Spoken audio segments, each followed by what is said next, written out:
ان کو دولت مل گئی، اتنا بڑا خزانہ تھا اس کے پاس کہ قرآن کہتا ہے کہ ایک جماعت مل کے صرف خزانے کی چابیاں اٹھاتی. یعنی یہ معاذ اللہ کوئی غاب نہیں، یہ قرآن مجید نے بیان فرمایا کہ ایک جماعت مل کے صرف خزانے کی. تو حضرت سیدنا موسیٰ علیہ السلام نے کہا زکوٰۃ دو. زکوٰۃ کے معاملے میں لوگ ہیل و حجت سے کام لیتے، غریب ہو جاتے. اس کو کہا زکوٰۃ دو تو کہنے لگا آپ کی تو میرے مال پہ نظر ہے. اب نے فرمایا تو بڑا بیوقوف ہے، مال تجھے اللہ نے دیا ہے نا، تو اللہ کے رستے میں دے. یہ کام ذرا مشکل ہے کہ اس کو بار بار کہا تو اس نے نہ بجائے اس کے کہ وہ مال دیتا، اس نے حضرت موسیٰ پہ الزام لگا دیا. ایک عورت کو تیار کر کے لایا. یہ الزاموں والا کیس سنتے آ رہے ہیں آپ کہاں تک؟ حضرت یوسف پہ بھی لگا، جناب مریم پہ بھی لگا، حضرت سیدنا موسیٰ کلیم پہ بھی لگا، اور حضرت عیسیٰ پہ بھی. سارے ہوئے نا الزامات. آپ کیا بات کرتے ہیں؟ الزام لگانا، بہتان ترازی کرنا، اور ہمارے یہاں اچھی بات دل سے پھیلتی ہے، بری خبر وہ جلدی پھیل جاتی.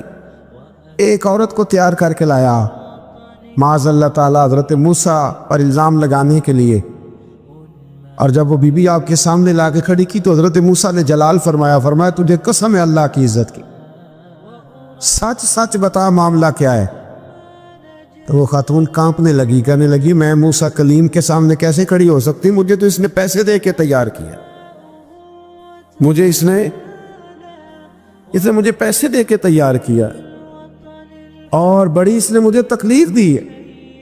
یہ جب کہا تو حضرت موسیٰ علیہ السلام رونے لگے کہ تو سارا کچھ کرتا پر میری سفید چادر پہ داغ تو نہ لگانے کی کوشش کر. آپ رونے لگے. آپ یقین کریں لوگ تکلیف دیتے ہیں بعضوں کا، ایسی بات کرتے ہیں جس کا کوئی وجود نہیں ہوتا. تو یہ کچھ لوگ کر دیتے ہیں لیکن وہ سمجھتے نہیں. کہتے ہیں آپ حوصلہ کریں، آپ درویش ہیں. حضرت موسیٰ سے بڑا درویش کون ہوگا؟ کلیم تھے نا اللہ کے، بڑا جگرا ہے نا. لیکن رو پڑے، کہنے لگے تجھے ایسا نہیں کرنا چاہیے. کہنے لگے اللہ اب اسے سزا دے. تو رب کریم نے اس کے سارے ساز و سامان سمیت اسے زمین میں دھنسا دیا. وہ زمین میں غرق ہو گیا اپنے خزانے سمیت. امام اعظم ابو حنیفہ رحمۃ اللہ تعالی علیہ کچھ لوگ حسد کرنے لگے تو ایک عورت ایک دفعہ آ گئی، کہنے لگی کوئی مسئلہ پوچھنا ہے. یہ بڑا کٹھن سا معاملہ ہوتا ہے، جو آدمی جو کام کر رہا ہوتا ہے وہی روپ دھار لیتے. مسئلہ کچھ نہیں، اندر آئی تو باہر سے شور ہو گیا. لوگ آ گئے، کوتوال کو بلا لیا، معاذ اللہ امام صاحب کے پاس بی بی ہے، جیل میں لے گئے، سویرے فیصلہ کریں گے.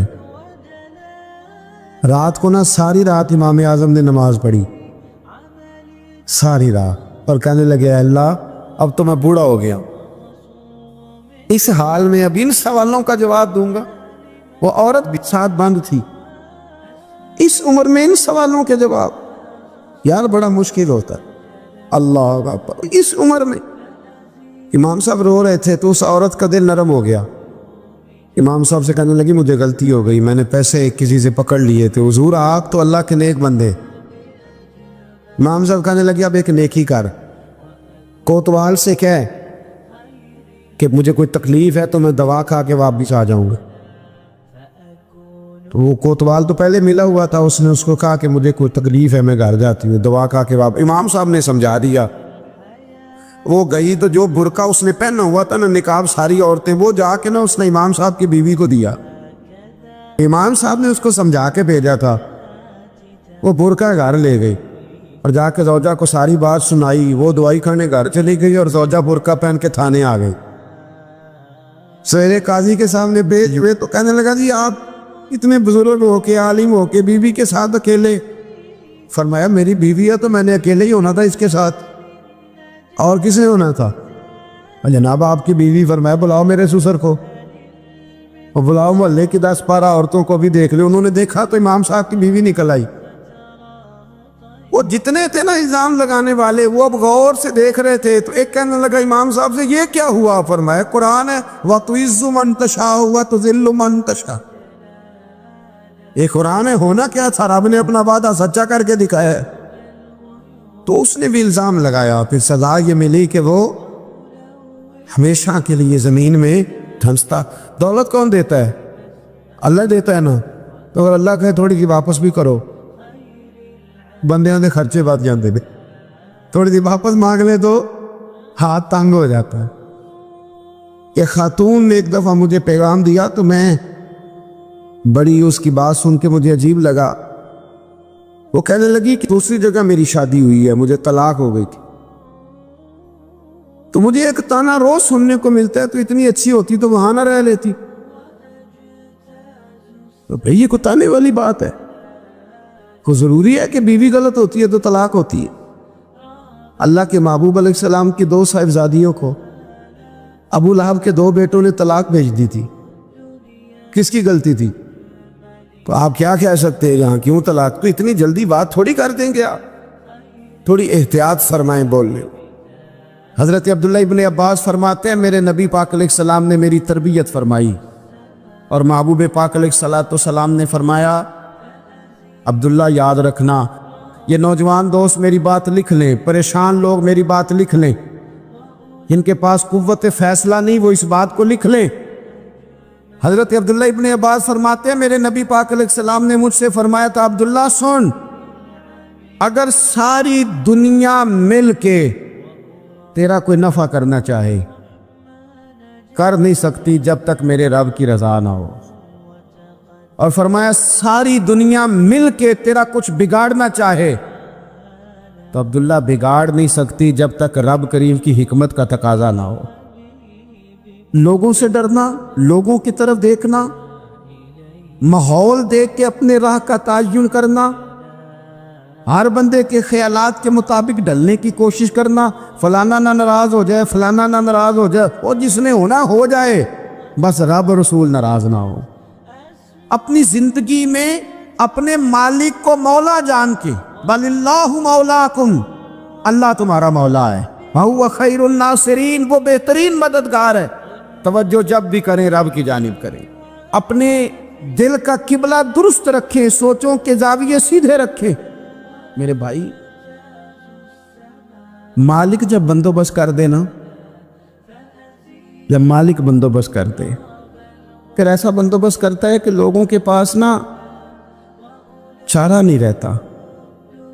حضرت مریم رضی اللہ تعالی عنہا پاک باز تھی، مسجد میں رہی تھی، پر مالک کی حکمت کے تقاضے بڑے عجیب ہیں نا۔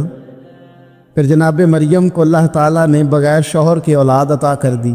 یہ بات ہی ایسی تھی، کسی نے کہا تھا کہ مخلوق تو فنکار ہے اس درجہ کے پل بھر میں سنگے در کعبہ سے بھی اصنام تراشے، تم کون ہو کیا چیز ہے داغے کبابی، لوگوں نے تو مریم پہ بھی الزام تراشے۔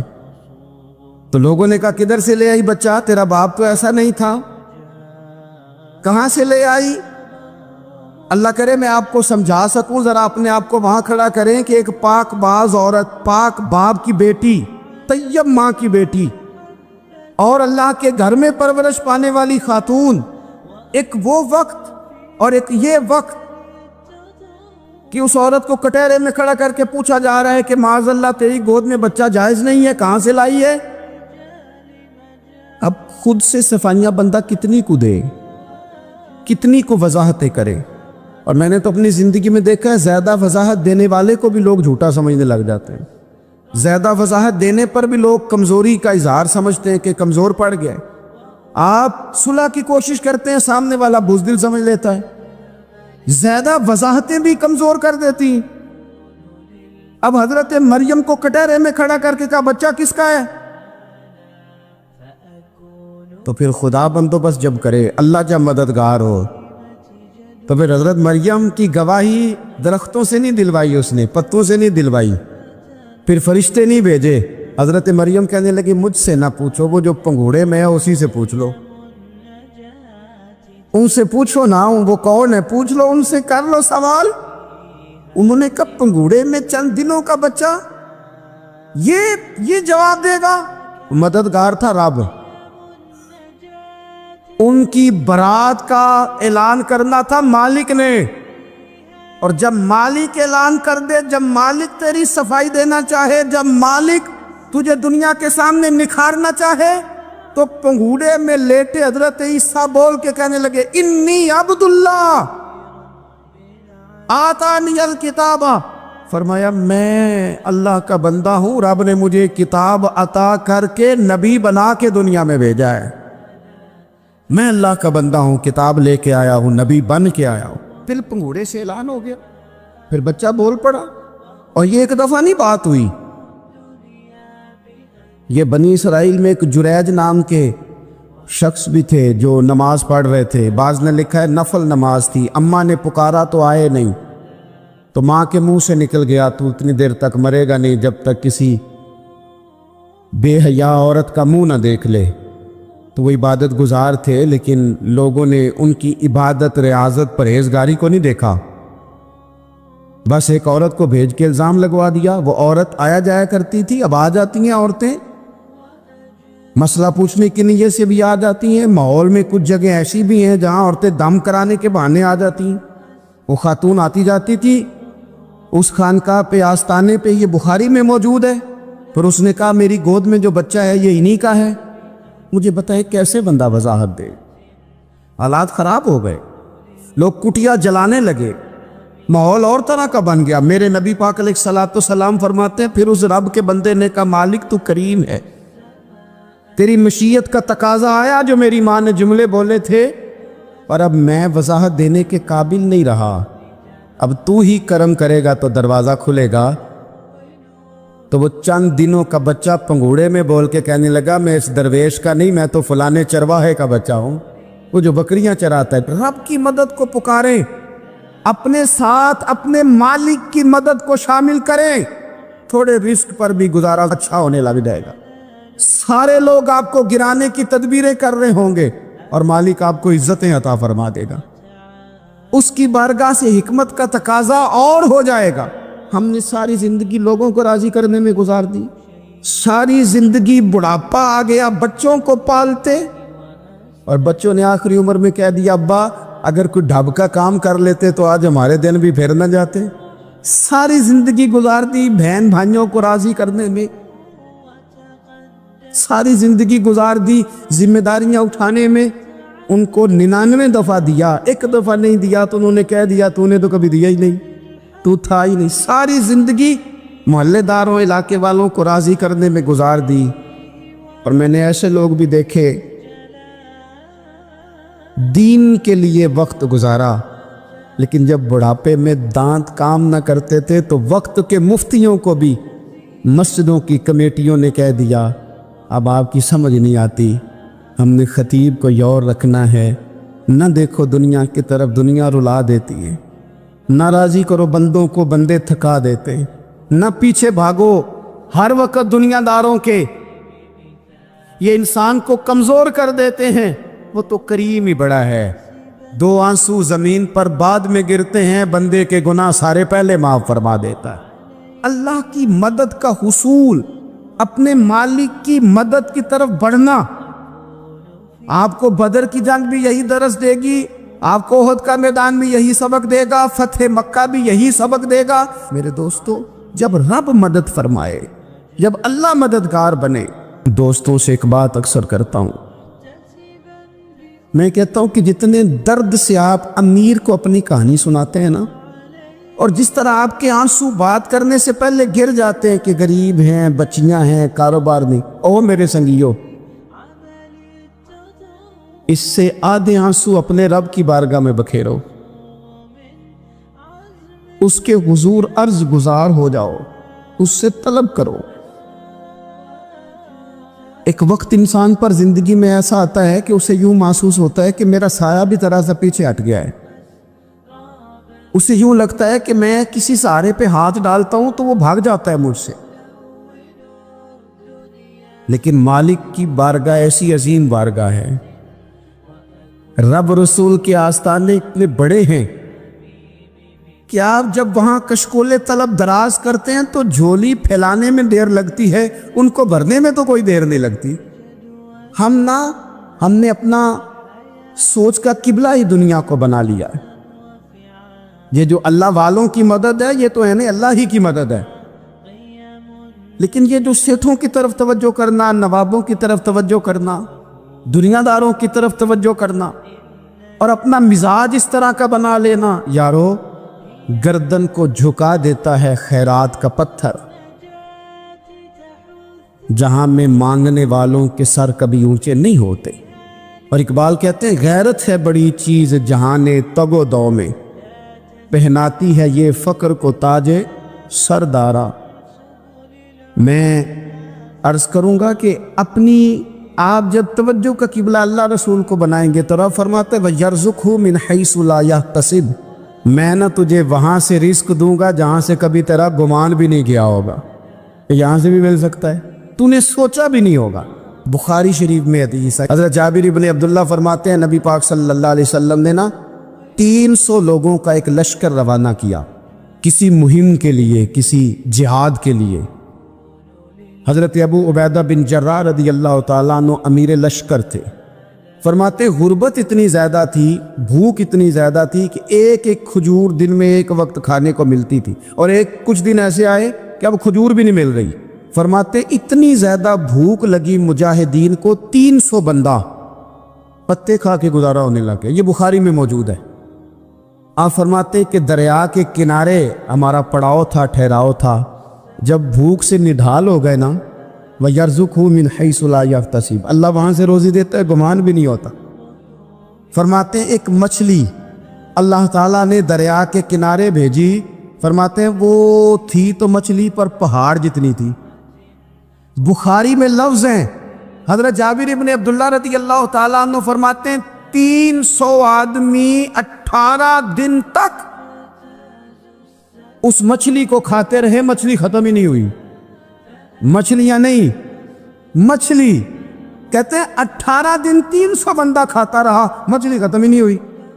اور فرماتے ہیں کہ اس کی ہڈی نکال کے، کانٹا کہیں گے آپ اپنی زبان میں، کہتے ہیں وہ نکال کے نا تو اس کو کھڑا کیا نا جب، تو اونٹ کجاوے سمیت اس کے بیچ سے گزر جاتا تھا، 2 اس کے کانٹے جوڑے۔ فرماتے ہیں وہ اس کا گوشت ہم کھاتے تھے اور اس کی چربی بطور تیل کے ہم جسموں پہ ملتے تھے، بیماروں کو اس سے سکون آتا تھا، تندرستی شفا ہوتی۔ فرماتے ہیں ہم کھایا بھی ہم نے، اور کچھ لے کے ہم مدینے بھی گئے، اور قربان جائیں نبی پاک نے بھی اس میں سے کھایا۔ ہم نے عرض کی حضور یہ معاملہ کیا ہے، یہ ماجرا کیا ہے؟ تو محبوب نے فرمایا تمہارے پاس غذا نہیں تھی، رب نے تمہارے لیے بندوبست کیا ہے، اللہ نے تمہیں دیا ہے۔ مکان شروع کر لیا، ایک صاحب نے مکان بنانے لگے، آپ وہ حساب لگا رہے ہیں، کہتے ہیں میرے پاس اتنے پیسے ہیں، اتنے میں نے فلانے دوست سے کہنا ہے اس نے دے دینے، اتنے فلانے رشتہ دار سے کہنا ہے اس نے دے دینے، اتنے فلانے سے کہنا ہے اس نے دے دینے۔ یہ ساری کاپی بنا کے مکان شروع کر لیا۔ جو روز کہتا تھا نا کوئی حکم ہو جاتے 10 سب سے پہلے اس کو کہا میاں پیسے چاہیے دین، وہ کہندا ہو کل ہی منڈا ٹوریا ہے، کدے تو پرسوں 10 داتے لب جانے سن۔ میں آپ کو اپنے تجربے کی بات بتا رہا ہوں۔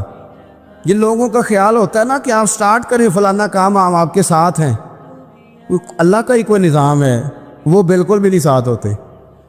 لیکن ایسا نہیں ہے کہ کوئی ساتھ نہیں ہوتا، اللہ تعالیٰ بڑے اسباب پیدا کرتا ہے، وہاں سے دیتا ہے جہاں سے گمان بھی۔ ہمارا یہ ذہن بن جاتا ہے ہم ساری اپنے حساب سے چلتے، اتنے رشتہ داروں سے، اتنے کون آپ کے ساتھ چلے گا، سوال ہی نہیں پیدا ہوتا۔ یہ سارے کام چھوڑ کے سب سے پہلے 2 رکعتیں پڑھو، اپنے رب کی بارگاہ میں، رسول کائنات کی بارگاہ میں گزارشات اور استغاثے پیش کرو، وہاں سے خیر طلب کرو۔ دنیا دار کیا دیں گے، کیا دے سکتے ہیں، کیا حیثیت ہوتی ہے کسی؟ اللہ کہتا ہے وہاں سے دوں گا۔ تو جو اللہ مال دے وہ لینا چاہیے کہ رشتہ داروں کا مال دیکھنا چاہیے؟ جو اللہ دے وہ لینا چاہیے کہ سیٹھوں نوابوں کی جیبیں دیکھنی چاہیے؟ جو اللہ دے وہ قبول کرنا چاہیے یا دیکھنا چاہیے کون سا آدمی کہاں پہنچ گیا؟ چھوڑو، اپنی مٹی پہ چلنے کا سلیقہ سیکھو۔ کسی کے سنگ مرمر پہ چلو گے تو پھسل جاؤ گے۔ مدد اللہ سے چاہیں، اپنی توجہات کا مرکز رب رسول کی ذات پر بنائیں، پھر آپ محسوس کریں گے کہ بڑی جلدی اللہ تعالیٰ کی مدد آنے لگی ہے۔ کبھی آپ صرف کہہ دیں نا میرا رب میرے ساتھ ہے، اس لفظ میں اتنی طاقت ہے کہ دشمن ویسے زہر ہو جاتا ہے۔ زندگی میں کسی سے بھی لڑائی ہو اچھی طرح سوچ لیں کہ اللہ اس طرف ہے یا اس طرف ہے.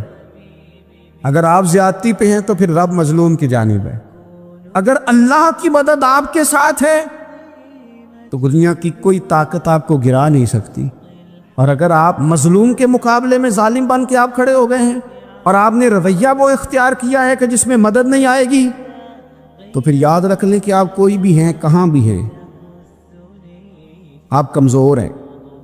طاقتور تھے ابتدائے اسلام میں, ظاہری طاقت تھی کفار مکہ کے پاس, وہ ڈنڈوں سے مارتے تھے غریبوں کو, ان کے ہاتھوں میں ڈنڈے تھے, پر خدائی طاقت ان مظلوموں کے ساتھ تھی.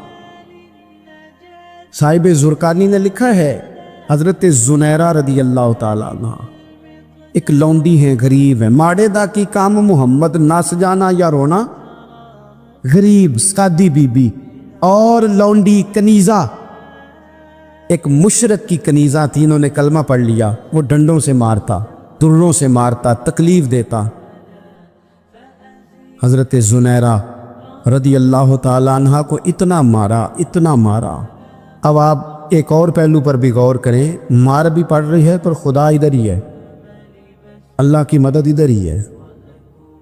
رب کہتا ہے کہ پہلے تو صبر کرنا, ان اللہ مع الصابرین, تو صبر کرے گا تو پھر رب کی معیت ملے گی. ذرا ٹھہرنا, تو تھوڑا ڈٹنا. ان الذین قالوا ربنا اللہ ثم استقاموا تتنزل علیہم الملائکہ, تو کہے اللہ میرا رب ہے, پھر تو پہلے ڈٹ, پہلے تو نے ڈٹنا ہے. ثم استقاموا, جو ڈٹ گیا, تتنزل علیہم الملائکہ, ڈٹنے والے کے لیے مدد آتی. پہلے تھوڑا ٹھہرنا پڑتا ہے, پہلے تھوڑا صبر کرنا پڑتا ہے, حوصلہ کرنا پڑتا, اس کے بعد مدد آتی. مار پڑ رہی ہے, مارا جا رہا ہے. حضرت زنیرہ کو ان کا مالک جو ہے ظاہری آقا وہ مار رہا ہے, یہ کنیزہ ہے, اتنا مارا, اتنا مارا, ان کی بینائی چلی گئی, نظر آنا بند ہو گیا. ابو جہل آیا اور کہنے لگا زنیرہ دیکھا نا ہمارے بت تیری آنکھیں لے گئے, معاذ اللہ, لات و منات ہمارے بتوں نے تجھے اندھا کر دیا. اب ایسا نہیں ہے کہ بی بی روتی جا رہی ہے, روتی جا رہی ہے, مایوسی مایوسی, معاذ اللہ, پریشانی, غریبی بڑی ہے, پوچھنے والا کوئی نہیں, یہ باتیں نہیں. کیا جملے ہیں خاتون کے, کیا لفظ ہیں. ابو جال نے تنزیہ کہا, معاذ اللہ, کہنے لگا دیکھا نا ہمارے بتوں نے تجھے اندھا کر دیا. تو جناب زنیرہ آنکھوں کی بینائی گئی ہے, رات کو گئی ہے, دکھ ابھی تازہ ہے, لیکن اللہ پہ جو توکل ہے, اپنے مالک سے جو رشتہ ہے وہ اتنا مضبوط ہے, اتنا طاقتور ہے, اس میں اتنی گہرائی ہے کہ حضرت زنیرہ بول کے نا اتنی قوت سے بولی, اتنی طاقت سے بولی کہ پورے کفر پر لرزہ طاری ہو گیا. فرمانے لگی تمہارے بتوں کی کیا اوقات ہے کہ وہ میری بینائی لے جائیں, یہ میری رب کی حکمت کا تقاضا ہے. جب تک اس نے چاہا زنیرہ دیکھتی رہی, اور جب اس نے چاہا زنیرہ کی آنکھوں کی بینائی چلی گئی, اور اگر وہ چاہے گا نا تو بینائی واپس بھی کر دے گا. اگر ہو ذوق یقین پیدا تو کٹ جاتی ہیں زنجیریں, اگر وہ چاہے گا تو بینائی آ بھی جائے گی. حضرت زنیرہ نے رات کو یہ لفظ کہے, ابو جال اور سارے کفار ڈر کے سن کے چلے گئے. آپ اطمینان سے آ کے بستر پہ سوئی.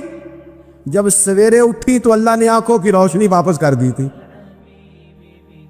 آنکھوں کی اب چھڑی پکڑی ہے, بازاروں میں گھومتی ہے, کہتی ہیں بلاؤ کدھر ہے تمہارے لات و منات, دیکھو میرے رب نے روشنی واپس کر دی. آ کر میرے ساتھ ادھر آ, ستمگر ہنر آزمائیں, تو تیر آزما ہم جگر آزمائیں. بیمار لوگوں یاد رکھو, کہہ دیا ڈاکٹر نے کہ تو بڑا بیمار ہے, تو بڑا کمزور ہے, یہ ہو گیا وہ ہو گیا, تو ڈاکٹر اپنے علم کے مطابق بات کر رہا ہے. ہوگا تو وہ جو میرا رب چاہے گا. کمزور ہو جانا, پریشان ہو جانا, تکلیف میں آ جانا, پتہ نہیں بات ہو گئی ہے تو جانے کیا ہو جائے گا. اپنی زندگی کے اندر اپنے رب سے رشتہ مضبوط کرے, رسول کائنات سے رشتہ مضبوط کرے, اللہ والوں سے رشتہ مضبوط کرے. حضرت زنیرہ نے پیغام دیا کہ زندگی میں جو جینا چاہتے ہیں تو وہ رب کا نام لے کے جی سکتے ہیں. جو اپنی زندگی میں خوشیاں دیکھنا چاہتے ہیں تو رسول اللہ کے نام پر خوشیاں دیکھی جا سکتی ہیں. توکل کی بنیاد پر بندہ خوشیاں لے سکتا ہے. اور اگر انسان میں توکل نہیں ہے تو پھر وہ اس کالے جادو سے بھی ڈر رہا ہے, وہ نیلے سے بھی ڈر رہا ہے, وہ پیلے سے بھی ڈر رہا ہے, وہ فلانے سے بھی ڈر رہا ہے, وہ میرے خلاف فلانا رشتہ دار سازش کر رہا ہے تو ڈر رہا ہے, فلانا میرے بارے میں یہ کر رہا ہے تو ڈر رہا ہے, وہ پتہ نہیں دنیا ادھر ہو جائے گی تو کیا ہو جائے گا, اٹھ باندھ کمر کیوں ڈرتا ہے. پھر دیکھ خدا کیا کرتا ہے. تو اس ساری گفتگو کا نچوڑ آپ کو یہ عرض کیا ہے. سب سے پہلے تو یہ کہ میدانوں میں مدد بھی اللہ کی, رزق میں مدد بھی اللہ کی, فصلیں خشک ہوں تو مدد پھر بھی اللہ کرے تو پھر ساری مدد, اور اگر انسان بیمار ہو تو پھر بھی مدد اللہ کی. تو اپنے اللہ کی جانب توجہ کو بڑھائیں, آپ اللہ سے مدد کے سوالی بنیں. ترمذی کی ایک حدیث ہے, میں آپ کو زندگی کا تجربہ بتاتا ہوں کہ جب میں بڑا پریشان ہوتا ہوں تو یہ والی روایت کھول لیتا ہوں, مزہ دیتی ہے. میرے نبی پاک علیہ السلام نے فرمایا اپنے دکھ سیٹھوں نوابوں کو نہ کہنا, مالداروں کا نہ کہنا, ورنہ اللہ تمہیں کبھی غنی نہیں کرے گا. فرمایا اپنے دکھ اپنے رب کی بارگاہ میں عرض کرنا, جلدی کرے یا دیر سے کرے اللہ تمہیں لوگوں سے بے نیاز کر دے گا, اللہ تمہیں غنی کر دے گا. رات کو بیٹھو نہ اس کی بارگاہ میں. امام غزالی سے کسی نے پوچھا تھا, امام غزالی سے, کہ حضور اللہ کا بندے سے راضی ہونا کمال ہے یا بندے کا اللہ سے راضی ہونا کمال ہے؟ تو امام غزالی مسکرائے, فرمانے لگے رب تو بڑا ہی مہربان ہے, وہ تو بڑی جلدی راضی ہو جاتا ہے. وہ تو مسجد میں آ کے توبہ کرے تو اللہ راضی, کسی یتیم کے سر پہ ہاتھ پھیرو تو اللہ راضی, وہ تو کسی اندھے کو رستہ دکھایا تو اللہ راضی ہو گیا, وہ تو طوائف نے کتے کو پانی پلایا تو اللہ. امام صاحب فرمانے لگے یہ بندہ ہے جو اللہ سے راضی نہیں ہوتا. جس کے پاس اولاد نہیں وہ کہتا ہے چلو ایک بیٹی مل جائے تو میں راضی ہوں, بیٹی مل گئی تو کہتا اب ایک بیٹا بھی ملے تو پھر راضی ہوں, پھر کہتا ہے یہ دونوں اچھی تعلیم حاصل کر لے تو پھر میں راضی ہوں, پھر کہتا ہے یہ بہت زیادہ پیسے کمائے تو پھر میں راضی ہوں. بہرحال راضی ہوتا, لیکن جو راضی ہو جاتا ہے نا, اللہ اکبر, جو اللہ سے راضی سکھی بڑا رہتا ہے, سکون میں بڑا رہتا ہے, مطمئن بڑا رہتا ہے. جو سمجھ لیتا ہے نا کہ جو میرے رب نے بہتر سمجھا وہ میرے اللہ نے مجھے. میں کبھی کبھی سوچتا ہوں کہ یار حضرت بلال حبشی نے کوئی عہدہ نہیں مانگا ساری زندگی, انہوں نے نہیں کہا مجھے بھی ایک صوبے کا گورنر بناؤ میری بھی خدمات ہے, مجھے بھی وزیر خزانہ بناؤ میرا بھی کچھ بنتا ہے. ایک دفعہ نہیں کہا سیدنا بلال حبشی رضی اللہ تعالیٰ عنہ نے کہ میری بھی کوئی ڈیوٹی ایسی ہونی چاہیے کہ مجھے چلو سپہ سالار ہی بنا دیا جائے. ساری زندگی مسجد میں جھاڑو دیا تو اسی پہ راضی رہے, ساری زندگی محبوب کے مہمانوں کا لنگر پکایا تو اسی پہ راضی رہے, ساری زندگی میرے محبوب علیہ السلام کے بچوں کی نوکری کی تو اسی پہ راضی رہے, راضی بالرضا رہے. حضرت سیدنا موسیٰ علیہ السلام نے عرض کی کوہ طور پہ جا کے, مولا میری قوم پوچھتی ہے کہ کوئی ایسا کام بتا جو ہم کریں تو ہم سے راضی ہو جائے. حضرت موسیٰ کی قوم کا خیال تھا کہ تہجد کا حکم آئے گا تو پڑھیں گے, صدقات کا حکم آئے گا تو دیں گے, جہاد کی بات ہوگی تو کریں گے. کچھ جو نیک لوگ تھے ان میں سے انہوں نے یہ پیغام دیا کہ مالک ہمیں بتائے کہ وہ کس کام پہ راضی ہوتا ہے, ہم وہ کام کریں تاکہ اللہ ہم سے راضی ہو جائے. حضرت موسیٰ کلیم کہتے میں نے عرض کی مولا میری قوم پوچھتی ہے کہ کون سا ایسا کام کریں کہ تو راضی ہو جائے. تو رب کریم نے ارشاد فرمایا, موسیٰ کہتے میرا خیال تھا کوئی لسٹ ملے گی, لیکن مالک نے ایک جملہ کہا, ایک جملہ, اور تفسیروں کے دریا بہا دیے. عرش کے مالک نے فرمایا موسیٰ ان سے کہو جا کے کہ وہ مجھ سے راضی ہو جائے, میں ان سے راضی ہو جاؤں گا, مجھ سے راضی ہو جائے. بندے اللہ سے راضی ہی نہیں راضی ہوتے, اللہ کی رضا پہ راضی رہیں, مالک کے فیصلوں میں اپنے دل میں کوئی بوجھ محسوس نہ کریں, اپنی زندگی اللہ کے فیصلوں. دیکھیں نا, جو ماں باپ اللہ نے بڑے اچھے سمجھے وہ ہمارے لیے پسند کی, وہ اللہ نے ہمارے لیے جو اس نے ہمارے حق میں بڑے, جو بہن بھائی, اللہ کرے آپ کو سمجھ آئے, جو بہن بھائی اس نے ہمارے حق میں بڑے اچھے سمجھے وہی بہن بھائی اس نے ہمیں عطا کیے. جس بیوی کو اس نے ہمارے گھر کے گلشن میں بہتر سمجھا اس کو لا کے اس نے ہمارے آنگن میں بٹھایا, اور جو اولاد اس نے ہمارے لیے باعث افتخار سمجھی وہ اولاد اس نے ہمیں عطا فرمائی۔ حضرت نوح علیہ السلام کا بیٹا کافر ہو گیا، پر کسی جگہ انہوں نے شکوہ نہیں کیا کہ مالک یہ کافر کیوں ہوا۔ اللہ کے قبضے میں ہے نا دل، پھیر سکتے ہیں نا، مقلب القلوب ہے، لیکن حضرت نوح نے دعا اللہ کی رضا پر راضی رہے، سمجھو کہ میرے حق میں جو بہتر تھا مالک نے وہ چیز مجھے عطا کر دی۔ ہم کے سوچتے ہی نہیں کہ ہمیں نہیں پتا ہمارے حق میں بہتر کیا ہے، ہمارے رب کو پتا ہے۔